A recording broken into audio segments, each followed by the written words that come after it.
This skill builder will discuss representing and comparing whole numbers. Whole numbers can be represented in many different ways. Take the number 342. In expanded form, the number looks like this: 300 plus 40 plus 2. The equation is found by adding the value of each of the digits to one another. There are 3 hundreds, 4 tens and 2 ones. Another way to represent numbers is by using the standard form. The number 342 in standard form looks like this. This form uses the digits 0 to 9 to represent a number. Whole numbers can also be written in word form. The number 342 looks like this with words: 342.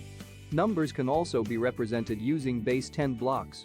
Each of the blocks have a value and are used to model numbers.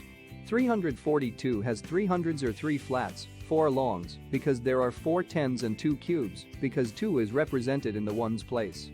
When comparing numbers, start by stacking the numbers on top of one another. Make sure the numbers are lined up in a way that their place values match.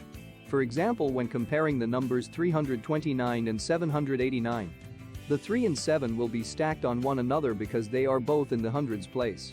When comparing, start with the digit furthest to the left.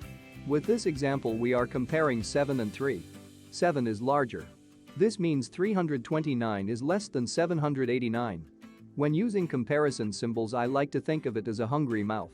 The hungry mouth opens to the larger value. Once again, when comparing, we stack the numbers on top of one another, making both numbers line up by their place value. Start comparing in the digit furthest to the left.